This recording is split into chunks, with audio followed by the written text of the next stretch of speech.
Olá, estamos mais uma vez aqui para mais uma videoaula. Já estamos na lição de número 3, estudando este livro maravilhoso que é o livro de Hebreus.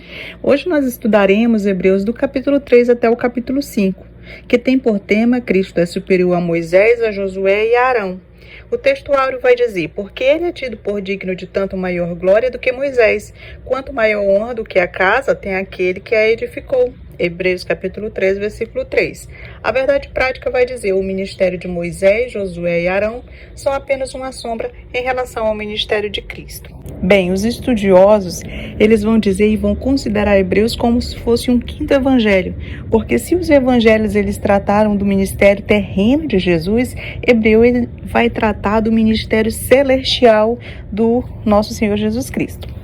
Já sabemos que a tese principal de Hebreus é que Jesus é melhor, nós já estudamos isso nas lições anteriores.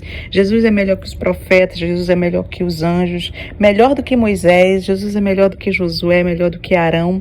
E a tese de Hebreus sobre a superioridade de Cristo estava ligado ao fato de que, em virtude da perseguição que assolava a igreja naquele tempo, muitos judeus que haviam se convertido a Cristo estavam com medo da perseguição e estavam prontos para retornar ao judaísmo. Então, o autor dos Hebreus, ele levanta essa questão que deixar Cristo para voltar ao judaísmo é a mesma coisa que deixar a realidade e voltar para as sombras, porque todo o Antigo Testamento é uma preparação para a chegada de Cristo. O Antigo Testamento, ele vai anunciar Cristo, ele vai preparar o caminho para Cristo. Agora Cristo chegou, agora ele é a realidade. Então não se pode voltar atrás, é retrocesso, é apostasia. Isso que a gente já viu nas lições anteriores. O tópico 1 vai dizer, Jesus é superior a Moisés. Bem, nós já estudamos no capítulo 1 e no capítulo 2 que Jesus é superior aos profetas e que Jesus é superior aos anjos também. No capítulo 3, nós vamos estudar que Jesus é superior a Moisés. É claro que tem uma conexão entre Jesus e Moisés, entre Moisés e Jesus. Por exemplo, assim como Moisés levantou a serpente no deserto, importa que o Filho do Homem seja levantado. Moisés dá ao povo maná, mas Jesus é o pão da vida. Para o povo judeu, Moisés era um grande herói. Ele liderou seus antepassados, tirando eles da escravidão do Egito e levando eles até o portal, ou seja, até a fronteira da terra prometida. Também escreveu o Pentateuco e foi o profeta através de quem Deus entregou a lei. Portanto, Moisés foi o maior profeta nas Escrituras. Mas Jesus, como a figura central da fé, é digno de maior honra do que Moisés, que foi apenas um servo humano. Jesus é mais do que humano, ele é o próprio Deus. Assim como Moisés libertou o povo de Israel da escravidão egípcia, Cristo nos libertou da escravidão do pecado. Porque se conformar então agora com Moisés, pergunta o autor de Hebreus, quando você pode ter Jesus Cristo, que é soberano Senhor, que designou Moisés? Então, o autor de Hebreus vai levantar esta questão, que não tem sentido voltar atrás, que seria um retrocesso voltar ao judaísmo. O subtópico 1 vai dizer apóstolo e sumo sacerdote. Referência a Hebreus capítulo 3, versículo 1, que vai dizer, por isso, santos irmãos, que participais da vocação celestial, considerai atentamente o apóstolo e sumo sacerdote da nossa confissão, Jesus. Nesse versículo, o autor dos Hebreus, ele começa nos chamando de santos. Ele nos chama de santo. Nós já estudamos em lições bem anteriores que santo é aquele que é separado, é aquele que é diferente, que é aquele que é consagrado a alguma coisa, a alguém. Assim, nos tornamos quando aceitamos andar com Cristo. Logo, após ele diz que nós somos participantes da vocação celestial. E quando ele diz que nós somos participantes da vocação celestial, ele está dizendo que o nosso chamado, que a nossa vocação veio dos céus, veio das alturas, é uma vocação celestial. Quem nos chama para a salvação é Deus. Quem nos convoca para pertencermos à igreja é Cristo. Esse chamado, essa vocação, ela não veio de homem. Não fomos alistados, não fomos convocados ou chamados por homens. O próprio Deus nos chamou. Um dia nós ouvimos a sua voz, um dia nós ouvimos o seu chamado, a voz do pastor, e ele falou não apenas nos nossos ouvidos, mas ele falou aos nossos corações, ele trocou o nosso coração por um coração de carne, e nós atendemos a esse chamado e a essa vocação celestial. Agora o autor dos Hebreus, Ele está dizendo que para você se afastar, para você evitar essa apostasia de voltar ao judaísmo, se nós trazermos para o nosso dia, seria voltar ao legalismo, né?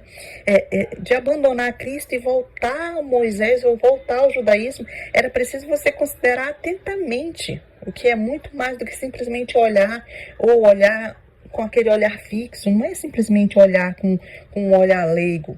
Esse olhar que ele está falando aqui é um olhar mais detalhado, é um olhar mais perito, é um olhar mais detido, mais criterioso, digamos assim, mais investigativo, que nós precisamos olhar para Jesus como apóstolo e sumo sacerdote da nossa confissão. É como se fosse a palavra de Deus, que nós não devemos apenas ler, mas nós devemos examinar, nós devemos estudar. Do mesmo modo, é esse olhar que aqui o autor aos Hebreus se refere, quando ele diz: considerai atentamente, ou seja, devemos olhar com esse olhar investigativo. Aqui nós temos em seguida Jesus como um apóstolo e sumo sacerdote da nossa confissão. Bem, a nossa confissão é aquilo que nós declaramos diante do mundo, é o conteúdo da nossa fé. Quando nós confessamos Jesus, quando nós proclamamos quem é Jesus para nós, nós estamos afirmando diante do mundo que Jesus é o apóstolo e sumo sacerdote desta confissão de fé. Como apóstolo, Jesus é enviado de Deus para nós, porque a palavra apóstolo, ela significa alguém que é enviado. E ele foi enviado do céu à terra, sendo Deus se fez homem, sendo rei se fez servo, sendo autor da vida, veio para morrer por nossos pecados, sendo ele santo se fez pecado por nós, sendo ele bendito se fez maldito, morrendo na cruz para nos resgatar, para nos redimir. Essa foi a sua missão. Ele foi enviado para isso. Ele veio não para estabelecer um reino político, como muitos esperavam e muitos ainda esperam até hoje. Ele veio para estabelecer um reino espiritual no nosso coração. Ele veio para nos salvar, ele veio para nos redimir. Esse é o seu apostolado. Ele é o apóstolo da nossa confissão, mas o apóstolo também, ao ser enviado, ele era enviado com a mesma autoridade daquele que o enviou. E Jesus Cristo é o apóstolo da nossa confissão, porque ele não só foi enviado por Deus para nos salvar, mas ele veio com toda a autoridade, com todo o poder de Deus ao ser nos enviado. Ele ensinou com autoridade, ele fez milagres com autoridade, ou seja, não apenas ele foi enviado, mas ele foi enviado com autoridade e com poder. Por isso ele disse, ao enviar agora a sua igreja, ele diz que todo poder, que toda autoridade me foi dada no céu e na terra. Ide, fazei discípulos de todas as nações, ensinando-as, batizando-as, e eis que estou convosco até a consumação dos séculos. O autor aos Hebreus diz que Jesus não apenas é o apóstolo da nossa confissão, mas ele é o sumo sacerdote da nossa confissão. Bem, aqui o autor aos Hebreus ele está começando a mostrar que Jesus é superior a Arão, que foi o primeiro sumo sacerdote. Porém, Arão era um homem imperfeito, que oferecia sacrifícios imperfeitos por um povo imperfeito. Por isso que ele precisava oferecer sacrifícios, primeiro por ele, depois pelo povo. E é por isso que ele tinha que oferecer esses sacrifícios constantemente, porque o sacrifício era imperfeito, porque o sangue dos animais não podia expiar pecado, apenas podia apontar para o Cordeiro de Deus que tira o pecado do mundo. Então Jesus, como sumo sacerdote, é o sacerdote e o sacrifício. Ele não ofereceu sangue alheio, ele ofereceu o próprio sangue. O seu sacrifício foi perfeito. Por isso não precisa ser repetido, é completo, é final. Não há agora qualquer outro mediador que possa se interpor entre nós e Deus. O próprio Jesus é esse mediador. E a palavra sacerdote, que vem do latim, ela significa construtor de pontes, pois Jesus é o único mediador entre nós e Deus. Ele é o caminho, ele é a verdade, ele é a vida. Ninguém vai ao Pai a não ser por ele, a não ser por Cristo Jesus, o nosso Senhor. E este versículo que nós lemos de Hebreus 3:1, ele teria um significado muito especial para os cristãos judeus. Para os judeus, a autoridade humana mais elevada que existia era o sumo sacerdote. Era a maior posição, era a maior autoridade humana. Era o sumo sacerdote para os judeus. Já para os cristãos primitivos, a autoridade humana mais elevada que existia eram os mensageiros de Deus, ou seja, eram os apóstolos de Jesus. Logo, aqui ele está dizendo que Jesus, sendo mensageiro de Deus e sumo sacerdote, é a maior autoridade da igreja. O subtópico 2 diz digno de glória e honra, referência a Hebreus capítulo 3, versículo 3, que diz: Jesus, todavia, tendo sido considerado digno de tanto maior glória do que Moisés, quanto maior honra do que a casa, tem aquele que a estabeleceu. Bem, aqui o autor aos Hebreus dá continuidade à sua tese de superioridade de Cristo. E ele diz que Jesus é maior do que Moisés, e ele compara dizendo: quanto maior honra do que a casa tem aquele que a estabeleceu. Ele aqui não está falando de uma casa física, ele está usando uma metáfora para descrever o povo de Deus, para descrever a igreja de Deus. Moisés, ele fazia parte dessa casa, ele servia nessa casa, mas quem estabeleceu essa casa é Cristo. E quem estabelece a casa é maior do que a casa. Assim, Cristo é superior a Moisés. Se Moisés foi usado para conduzir o povo à terra prometida, uma Canaã terrena, Jesus é superior a Moisés. Ele nos leva à Canaã celestial, o céu, no caso. Qual era a missão que Moisés cumpriu? Qual foi a missão que Moisés cumpriu? Foi a de tirar o povo do Egito e levar o povo até o portal da terra prometida.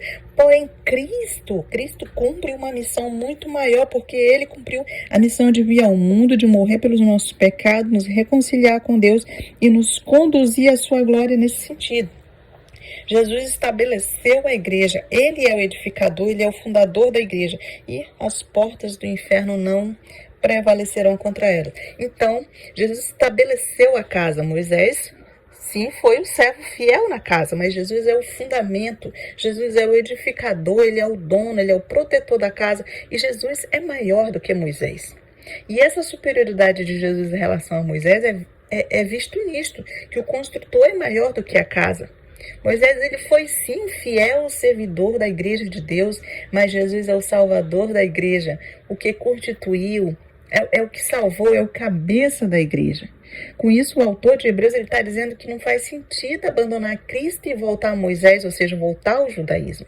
Nós vemos assim que o autor ele usa diferentes figuras para explicar o relacionamento de Jesus com os crentes. Ele é o mensageiro de Deus a quem devemos ouvir, ele é o nosso sumo sacerdote através de quem vamos a Deus, o Pai. Ele é o administrador da casa de Deus, a quem devemos obedecer. E assim a gente vê que a Bíblia está repleta de diferentes nomes e figuras para Jesus, e cada um revela algo mais sobre a sua natureza e o seu ministério. O subtópico 3 vai dizer: devemos ouvir a sua voz, referência a Hebreus capítulo 13, versículo 15, que diz: enquanto se diz hoje, se ouvirdes a sua voz, não endureçais o vosso coração, como foi na provocação. Bem, em muitas passagens, a Bíblia Sagrada ela nos adverte a nós não endurecermos o nosso coração. Isso significa que não devemos nos colocar obstinadamente contra Deus, de forma a não sermos mais capazes de nos voltarmos a eles para recebermos o perdão. Os israelitas, eles endureceram o seu coração quando desobedeceram a ordem que Deus lhe havia dado de conquistar a terra prometida. Nós devemos ter o cuidado de obedecer a palavra de Deus e não permitir que o nosso coração se torne endurecido. O nosso coração, ele se aparta do Deus vivo quando nos recusamos obstinadamente a crer nele. Se nós persistirmos em nossa incredulidade, Deus por fim nos deixará sozinhos em nossos pecados. Mas Deus pode nos dar um novo coração, novos desejos e um novo ânimo, como nós podemos ver lá em Ezequiel 36, do 22 ao 27. Para evitar ter um coração incrédulo, é necessário nós permanecermos em comunhão com outros crentes, nós falarmos diariamente da nossa fé, nós estarmos cientes de quão enganoso é o pecado, já que ele atrai, mas que ele também destrói. Nós devemos ouvir a voz de Deus e nos encorajar mutuamente, demonstrando amor e preocupação. Quando nós falamos em ouvir a voz de Deus, quer dizer, onde é que a gente ouve a voz de Deus? É quando nós lemos a palavra. Toda vez que você lê a palavra, você está sendo edificado e você está ouvindo a voz de Deus. Então, se permita sempre ouvir a voz de Deus. Aqui o autor da revista ele vai citar o Salmo 95, 7, parte B e 8, que diz assim: hoje, se ouvirdes a sua voz, não endureçais o vosso coração. Um coração insensível é tão inútil quanto uma massa endurecida de barro ou um pedaço de pão duro. Nada pode restaurá-lo e torná-lo útil. E o salmista ele nos adverte a nós não endurecermos o nosso coração, como Israel fez lá no deserto, ao continuar a resistir à vontade de Deus. Eles estavam tão convencidos de que o Senhor não podia livrá-los que simplesmente perderam a fé. Quando as pessoas se tornam tão obstinadas em relação aos seus próprios caminhos, a ponto de seus corações se tornarem insensíveis à voz de Deus, consideram impossível voltar-se para Ele. Isto não acontece de uma vez só, não é de repente de uma hora para outra. Isso é o resultado de uma série de escolhas de ignorar a vontade de Deus. Se você resistir a Deus por muito tempo, Ele poderá colocá-lo de lado como um pão duro, inútil e desprezível.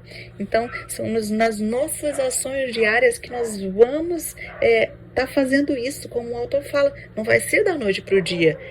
Cada dia, quando você ignora ouvir a voz de Deus, que aquilo vai te afastando do verdadeiro Deus. O autor da revista ele também vai comentar Hebreus 3:5, onde Moisés foi fiel ao chamado de Deus, não só para libertar Israel, mas também para preparar o caminho para o Messias, para testemunho das coisas que se haviam de anunciar. Todos os crentes do Antigo Testamento também cooperaram na preparação do caminho.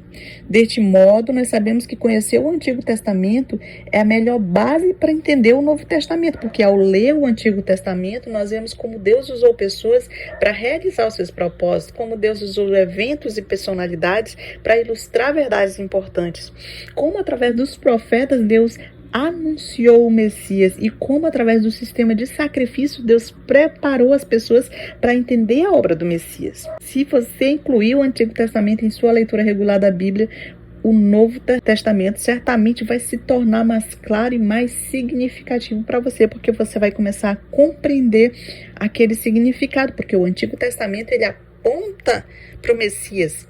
Se você for começar a estudar, você vai chegar a essa conclusão, que todo o Antigo Testamento ele está apontando, ele está preparando o caminho para o Messias, que é Jesus Cristo. Bem, Moisés ele era um servo e Jesus ele é o filho. Ele é o herdeiro de todas as coisas. E ele é o Filho de Deus, da mesma essência e da mesma substância de Deus, tendo os mesmos atributos de Deus, realizando as mesmas obras de Deus. Moisés ele era um servo nessa família, nessa casa, ele servia ao povo, mas Jesus é o Filho de Deus, o dono da casa, o que estabeleceu a casa, no caso, que estabeleceu a igreja. Moisés ele mostrava a sombra, apontando para a realidade. Então Moisés era um profeta semelhante a Cristo, como fala lá em Deuteronômio. Cristo ele é a realidade. Moisés trazia o maná apontando para Cristo, que é o pão da vida.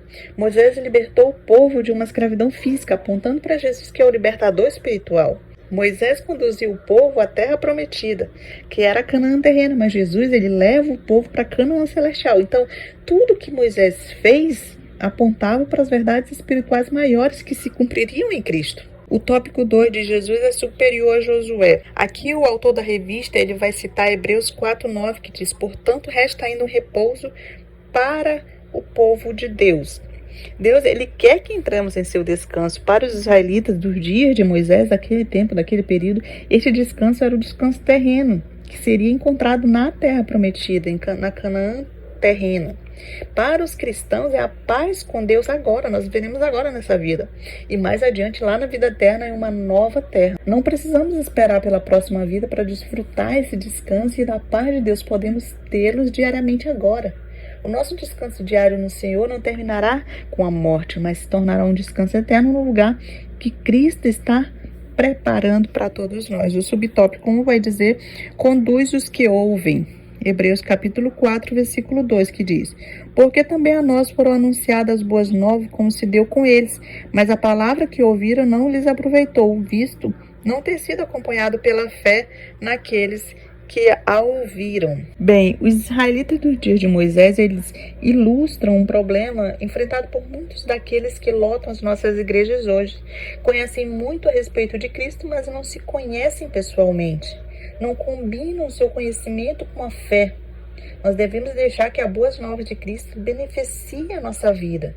Criamos nele, então hajamos de acordo com aquilo que conhecemos. Confiemos em Cristo e façamos aquilo que ele diz, ou seja, obedeçamos a sua palavra. O subtópico 2 vai dizer: conduz os que creem. Hebreus capítulo 4, versículo 3.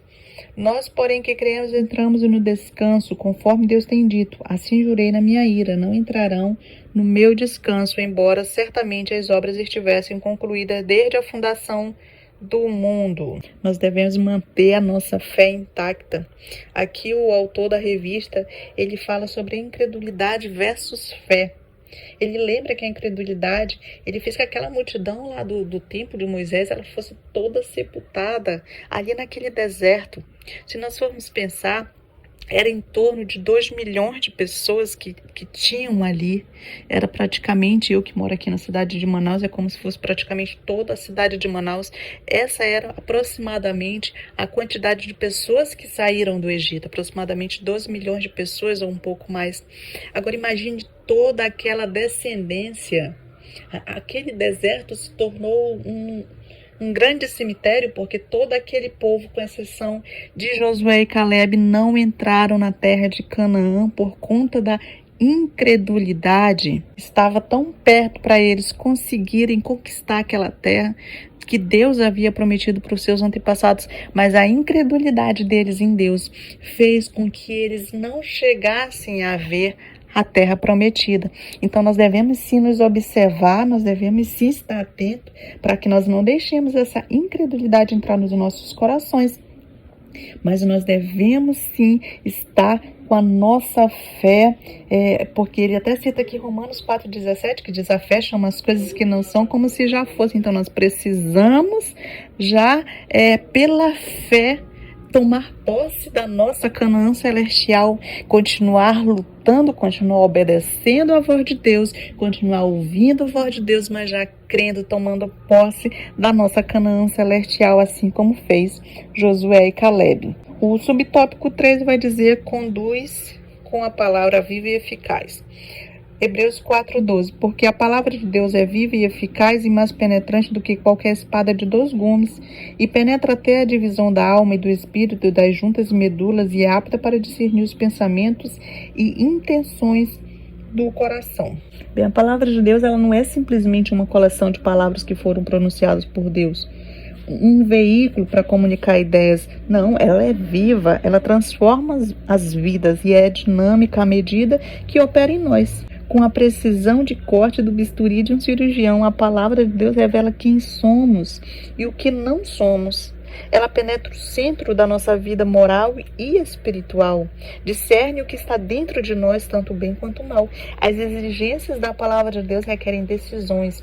Não devemos apenas ouvir a palavra, mas nós devemos permitir que ela molde a nossa vida, que ela mude, que ela nos transforme. Porque nada pode ser escondido de Deus. Ele sabe tudo sobre todos, em todos os lugares, e todas as coisas a nosso respeito estão patentes aos seus olhos, que a tudo veem. Deus vê tudo o que fazemos e sabe tudo o que pensamos.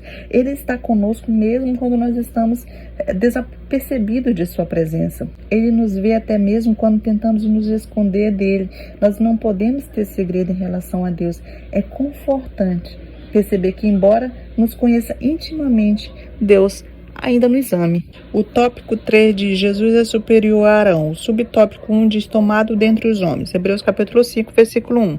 Porque todo sumo sacerdote, sendo tomado dentre os homens, é constituído nas coisas concernentes a Deus, a favor dos homens, para oferecer tanto dons como sacrifícios pelos pecados. Bem, toda a ordem levítica tinha como propósito apontar para Cristo e cumprir-se em Cristo.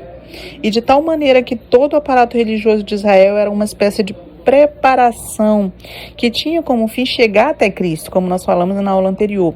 Não tem mais nenhuma nova revelação. Cristo é a última revelação de Deus. Ele falou muitas vezes e de muitas maneiras aos pais, pelos profetas. Agora ele nos fala pelo Filho. Primeiro, o autor de Hebreus, ele destaca as excelências do sacerdócio levítico araônico, porque ele era um tipo do antítipo. O tipo é o sacerdócio araônico e o antítipo é o sacerdócio de Cristo. O tipo era o sacerdócio levítico, o antítipo era o sacerdócio segundo a ordem de Melquisedeque. Ou seja, um é sombra e o outro é realidade. Um é a promessa e o outro é o cumprimento. Primeiro nós vamos olhar aqui as excelências do sacerdócio araônico, que puxa do versículo 1 até o 4. Porque se ele é tipo, ele precisa apontar com clareza para o seu antítipo, que é o sacerdócio de Cristo. Como diz no capítulo 5, versículo 1, que nós lemos agora há pouco. Porque todo sumo sacerdote, ele vai dizer aqui no 5:1, sendo tomado dentre os homens, ou seja, o sumo sacerdote ele não poderia ser, por exemplo, um anjo, porque se ele está lidando com homens, se ele está representando os homens na presença de Deus, ele tem que ser da mesma natureza humana, tem que estar compatível com a natureza que ele representa. Aí continua dizendo, e é constituído nas coisas concernentes a Deus a favor dos homens, ou seja, ele é encarregado das coisas espirituais. Que vejamos aqui Hebreus capítulo 2, versículo 17, que diz: pelo que convinha que em tudo fosse semelhante aos irmãos, para ser misericordioso e fiel sumo sacerdote naquilo que é de Deus, para expiar os pecados do povo. No Antigo Testamento, o sumo sacerdote ele era o mediador entre Deus e o seu povo. O seu trabalho era oferecer regularmente sacrifícios de animais de acordo com a lei e interceder junto a Deus por perdão pelos pecados do povo. Jesus Cristo é agora o nosso sumo sacerdote, ele vê a terra como ser humano, portanto entende as nossas fraquezas e demonstra misericórdia por nós. Ele pagou de uma vez por todas a penalidade pelos nossos pecados através de sua própria morte sacrificial, que foi a expiação dos nossos pecados. E podemos confiar que ele restabelece a nossa relação rompida com Deus. Nós somos libertos do domínio do pecado quando nos comprometemos completamente com Cristo, confiando completamente naquilo que ele fez por nós no Calvário.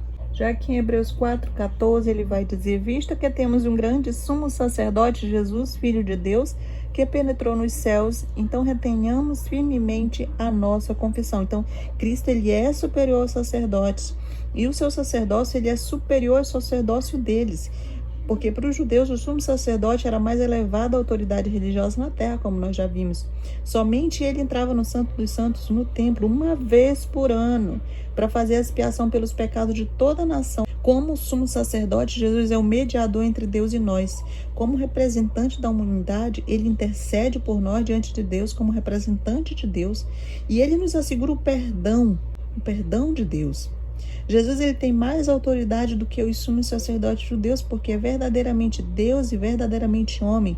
Diferentemente do sumo sacerdote, que podia se apresentar diante de Deus apenas uma vez por ano, Cristo ele está sempre à destra de Deus, sempre à direita de Deus, intercedendo por nós. Ele está sempre disposto a nos ouvir quando nós oramos. Então a gente vê que o trabalho do sumo sacerdote ele é espiritual, concernente às coisas de Deus. Ele não é um agente social, o papel dele não é socorrer as pessoas necessitadas com as coisas dessa terra, com as coisas materiais. Não, ele também não é um político que vai levantar as bandeiras ideológicas, não, políticas, não, ele não é isso. Ele tem um papel específico, as coisas concernentes a Deus. Ele está tratando com a questão do pecado, de como o homem vai lidar com Deus com relação aos seus pecados. Ele precisa ser perdoado, precisa ser limpo, precisa ser purificado, redimido. Esse é o papel do sumo sacerdote. O subtópico 2 vai dizer intercessor que se compadece. Referência a Hebreus capítulo 5, versículo 2 diz, ele é capaz de condoer-se dos ignorantes e dos que erram, pois também ele mesmo está rodeado de fraquezas. Bem, o sacerdote ele precisava ser compassivo, ele precisava ser capaz de condoer-se dos ignorantes, o que é muito importante porque ele lidava com gente ferida, com gente machucada, logo ele precisava compadecer-se deles, até porque ele está ali representando alguém que é parecido com ele, pois ele também é rodeado de fraquezas, ou seja, você só vai ser duro com os outros se você não se conhece a si mesmo. Porque nós todos somos pecadores e todos nós somos carentes da graça de Deus, tanto que o sacerdote ele não poderia se julgar melhor que os outros, como se ele oferecesse sacrifício pelo pecado dos outros, mas não precisasse oferecer por ele mesmo, porque ele era tão pecador quanto os outros e ele estava rodeado de fraquezas, e todos nós estamos. Ele não pode ser duro com os outros. O sacerdote ele precisa ser compassivo, ele precisa ser misericordioso. E nós sabemos que a ordem levítica ela não era perfeita. Os sacerdotes, como nós já dissemos, eles não eram homens perfeitos. Os sacerdotes não ofereciam sacrifício perfeito nem completo. Por isso, eles tinham sempre que repetir e tinham que oferecer sacrifícios pelo povo, por eles mesmos, porque eles eram rodeados de fraqueza, mas isso apontava para o sacerdote perfeito que é Cristo, apontava para o sacrifício perfeito que é o próprio Cristo, oferecendo-se a si mesmo pelos nossos pecados. E em Cristo nós temos o cumprimento de toda a preparação religiosa de Israel, que era a sombra. portanto, apontando para a realidade que é Cristo. O subtópico 3 vai dizer escolhido por Deus, referência a Hebreus capítulo 5, versículo 4, que diz: ninguém, pois, toma esta honra para si mesmo, senão quando chamado por Deus, como aconteceu com Arão. Bem, o sumo sacerdote, ele precisa ser chamado por Deus, ou seja, ninguém pode se apresentar voluntariamente como sumo sacerdote. Eu quero ser sumo sacerdote, não. Nós encontramos 3 exemplos bem chamativos sobre isso na Bíblia. Primeiro, o episódio em que Corá, Datã e Abirão, quando eles tentam reivindicar essa posição que Deus já havia dado a Arão, e a terra abriu ali e os engoliu. Segundo, o rei Saul, que ele vai exercer o papel de sacerdote, e Deus rejeitou a ele e ao seu governo, porque ele usurpou uma função que não era dele. Terceiro, o rei Uzias, quando ele entrou no santuário e saiu de lá leproso. Toda essa severidade de Deus é para mostrar que ninguém pode ocupar essa função a não ser aqueles que são chamados por Deus. Jesus, ele foi determinado pelo Pai como sumo sacerdote da ordem de Melquisedeque. Ele foi constituído, ele não tomou para si, embora ele fosse Deus. Como homem, ele se submeteu, ele se sujeitou e assumiu aquilo que seu Pai lhe confiou como sacerdote. E agora vamos falar do antítipo, que é o cumprimento desse tipo.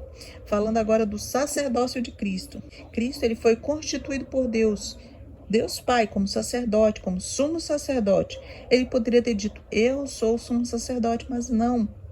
Ele foi constituído, sabe por quê? Porque não pode existir uma diferença entre o tipo e o antítipo. Jesus não poderia ser o cumprimento dessa profecia se ele não se enquadrasse rigorosamente dentro dos parâmetros da profecia. Que vamos ler aqui em João 8,54, que diz assim: Jesus respondeu, se eu me glorifico a mim mesmo, a minha glória não é nada. Quem me glorifica é meu Pai, a qual dizeis que é vosso Deus.